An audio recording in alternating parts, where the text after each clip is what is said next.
कार्यक्रम चल रहा है अभी यहाँ पर।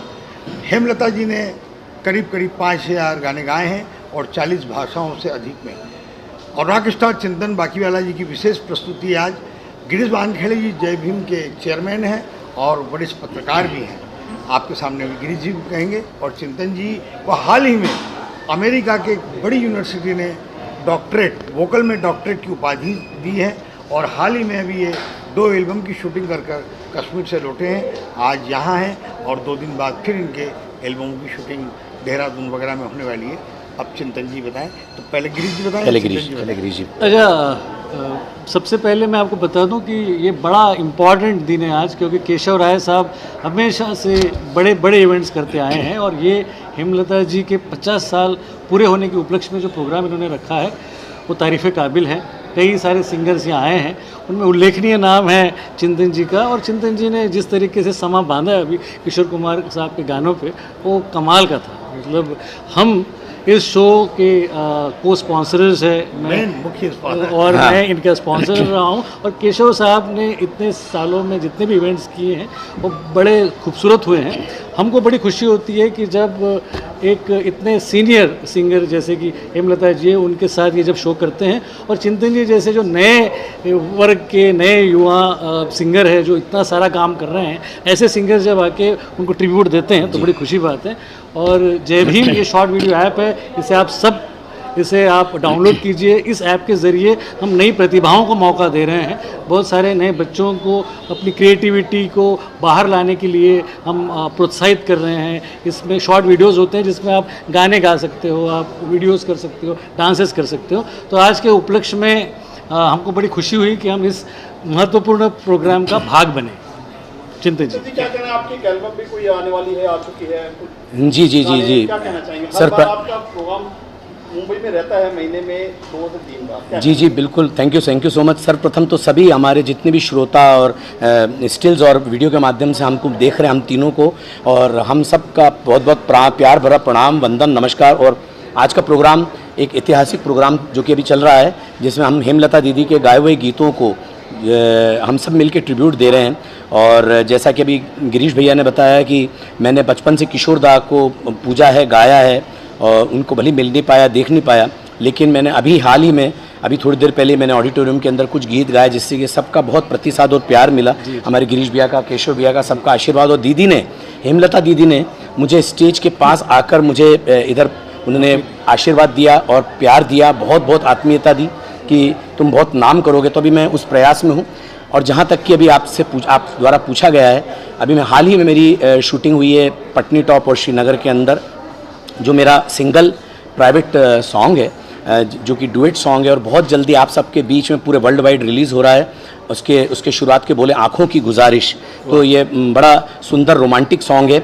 और जन्नत सा लगे लम्हा, इसके अंदर क्रॉस लाइन में गाना में लाइन आती है। तो इसलिए उस जन्नत को बताने के लिए पूरी प्रोडक्शन टीम हम लोगों को कश्मीर ले गई। तो वाकई कश्मीर स्वर्ग ही है।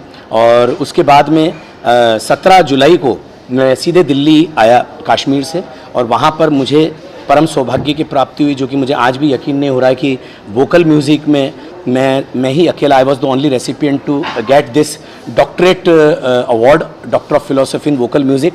और ये इसका मतलब ये नहीं है कि मेरे को डॉक्टरेट मिल गई तो अब मैं मतलब सब एंड हो गया, लेकिन बल्कि मैं ये कहूँगा कि अब मैं 0 पे पहुँचा हूँ। अभी मेरे को 100 तक का अंक पूरा तय करना है। और जिसमें हमारे गिरीश भैया है, जिनका शॉर्ट वीडियो ऐप जो कि अभी पूरा धूम मचा रहा है पूरे देश में, और आने वाले समय में तो ये बच्चों की, यंगस्टर्स की, घर के गृहिणियों की, सबकी ज़ुबान पे रहेगा जय भीम। और जो है उसमें कई चीज़ों में हो सकता है संगीत के, और कई चीज़ों में मुझे मौका भी मिलेगा हमारे गिरीश भैया के आशीर्वाद से। और कई और गाने और एल्बम्स और मूवीज़ मेरी बहुत जल्दी आ रही है। और मैं माया नगरी में हूँ, तो यहीं से आशीर्वाद आप सबसे चाहता हूँ। जूहू इस्कॉन जो ऑडिटोरियम जिसमें अभी हमने परफॉर्म किया, मेरी बम्बई की जो शुरुआत हुई आज से शो, स्टेज शो के लेवल पे फर्स्ट शो मैंने जूहू इस्कॉन में किया था। और उसका भी हमारा क्रेडिट केशव जी को जाता है। केशव जी का जिस प्रकार से गिरीश भैया ने कहा कि ये इंदौर हो, चाहे उज्जैन हो, चाहे देश के विभिन्न प्रांत हों, और चाहे बम्बई हो, हमेशा प्रतिभाओं को प्लेटफॉर्म देते हैं। और आज भी करीब मेरे ख्याल से मोर देन 15 से सिंगर से ऊपर हैं शायद, जो हेमलता दीदी के लिए परफॉर्म कर रहे हैं। तो मैं तो यही कहूँगा कि हम सब कहीं ना कहीं एक सपने सजा के इस माया नगरी में आए हुए हैं और बहुत प्यार और मान सम्मान मिल रहा है, लेकिन अभी बहुत कुछ करना है। तो आप सबके माध्यम से, क्योंकि आज का समय डिजिटल वर्ल्ड है, तो मैं यही चाहूँगा कि इस तरह से पूरे देश और दुनिया तक आप सब, हमारे सभी मीडिया से संबंधित आप सभी इसको आगे बढ़ाएं और हम सब पे आशीर्वाद मिले। और मेरा जो इंस्टा एड्रेस है चिंतन रॉकस्टार है, इंस्टाग्राम एड्रेस, और चिंतन रॉकस्टार ऑफिशियल पेज, वेबसाइट और फेसबुक पेज है। कृपया आप उस पर मुझे हमेशा प्यार दें। आने वाले और ventures, albums, movies, TV shows सब जगह आपको दिखूंगा, लेकिन आपके आशीर्वाद के बिना ये संभव नहीं है। तो मैं मेरे माता पिता, मेरे गुरुओं को, किशोर दा को और हेमलता दीदी को, सभी को, रविंद्र जैन साहब को, सभी को मैं प्रणाम, चरण वंदन करता हूँ। केशव भैया का धन्यवाद, गिरीश भैया का बहुत बहुत प्यार सत्कार, थैंक यू सो मच। आप सब ने समय दिया, पूरे मीडिया के साथियों को भी मैं बहुत बहुत धन्यवाद देना चाहता हूँ। बाकी फिर हमारा जी, आपकी कितनी मेहनत है, ये क्या कहना चाहेंगे आप इस बारे में? आप देश भी विदेश से घूम कर लाते हैं, हमने देखा कि ऑनलाइन काफी लोग रहते हैं, साहित्यकार, सिंगर, क्या कहना चाहेंगे? नहीं, वो क्या है कि गिरीश जी भी वरिष्ठ साहित्यकार हैं, लेखक हैं और मार्केटिंग में एक्सपर्ट हैं। तो जब हम बैठते हैं तो बातचीत चलती, तो अलग अलग तरह के प्रोग्राम करते हैं।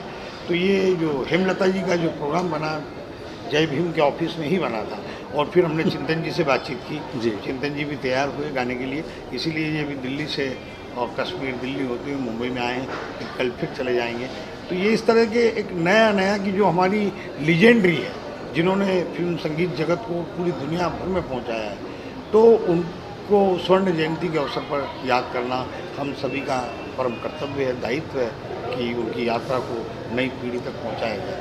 किशोर जी, इसकी ऑडियंस भी बिल्कुल अलग है। शायद हमने पहली बार देखा है कि 15, 20, 25 की उम्र में लोग, लेकिन इतनी फैन जो है कैसे स्टेज के सामने आ गए थे, नाचने लगे थे, क्या कहना चाहिए, क्या मोमेंट था? नचाया इन्होंने ये चिंतन भाई की खासियत है कि जिस तरीके से ये समा बांध देते हैं, और किशोर कुमार के गाने पर तो लोगों ने डांस करना ही करना। जी जी जी जी, बिल्कुल बिल्कुल। सारे मोबाइल की जो लाइटें चल रही थी, जो इनके डांस। और ये बहुत खास बात है एक कि मैंने किशोर दा का गाने आज क्यों गाए, क्योंकि आज वैसे तो मुकेश जी का बर्थडे है, हमारे महान लेजेंडरी सिंगर, लेकिन किशोर दा का भी 4 अगस्त को जन्मदिन आ रहा है। और ख़ास बात ये है कि हेमलता दीदी ने काफ़ी गाने किशोर दा के साथ भी गाए हैं, और किशोर दा ने मुझे कल ही हेमलता दीदी ने बताया, मैं बात आज शेयर भी करना चाहता हूँ, गिरीश भी आपको बताना चाहता हूँ कि हेमलता दीदी जब एक गाना स्टूडियो में गा के और जब बाहर आए, तो किशोर दा ने हेमलता दीदी को कहा कि अब तुम हेमलता, अब तुम स्टूडियो के माइक पे भी बहुत अच्छा गाना गाने लग गई हो। और तो ये एक बहुत बड़ा प्रतिसाद, एक बहुत बड़ा कॉम्प्लीमेंट किशोर दा। और किशोर दा बहुत प्यार करते थे हेमलता दीदी से, उनकी आवाज़ से, उनकी आवाज़ में एक अलग खनक है। तो इस कारण से ये आज का प्रोग्राम ऐतिहासिक, बेहद सफल, और बहुत हम लोग इंजॉय कर रहे हैं, बहुत मस्ती कर रहे हैं। दीदी भी खूब खुश हो रही है, आनंदित हो रही है। आप क्या कहना चाहोगे? मुझे, जैसे मैंने कहा, मुझे बड़ी खुशी हुई है कि मैं इस प्रोग्राम का भाग बना। और किशोर साहब के साथ तो कई सारे इवेंट्स हम करते आए हैं, लेकिन ये इवेंट इसलिए भी बड़ा है क्योंकि हेमलता जी खुद यहाँ मौजूद है, और चिंतन भाई जब परफॉर्म करते हैं तो वो तो समा बांध देते हैं। और जिस तरीके से मैं शो देख रहा हूँ, अभी तो सिर्फ 25% ही शो हुआ है, अब आगे और बढ़ने वाला है। तो अभी मुझे लगता है कि बहुत उत्साह है, जोश है, और हमें बड़ी खुशी और प्राइड हम महसूस कर रहे हैं, गर्व महसूस कर रहे हैं कि इतने बड़े शो का हम भाग बने। बहुत कम लोगों को पता है आपका किशोर जी का क्या रिश्ता है, शहर से, गांव से, फैमिली से? ये सब तो एक मैं ये कहूँगा कि एक बहुत शुभ संयोग है कि मैं उसी शहर से हूँ जहाँ किशोर दा ने पढ़ाई करी, और उसके पास में खंडवा जहाँ से किशोर दा का जन्म हुआ। ये मैं संयोग मानता हूँ, लेकिन मेरा और किशोर दा का एक आत्मा का रिश्ता है, एक रूह का रिश्ता है।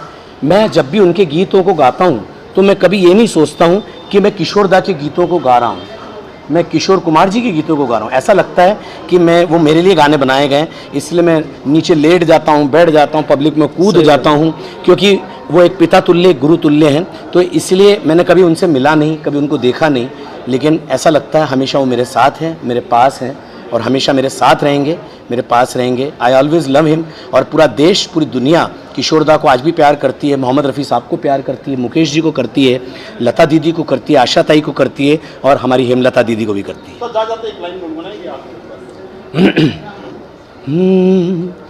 बीच राह में दिलबर बिछड़ जाए कहीं हम मगर, और सुनी सी लगे तुम्हें जीवन की ये डगर, हम लौट आएंगे आप सब यूं ही बुलाते रहना, कभी अलविदा ना कहना, कभी अलविदा ना कहना।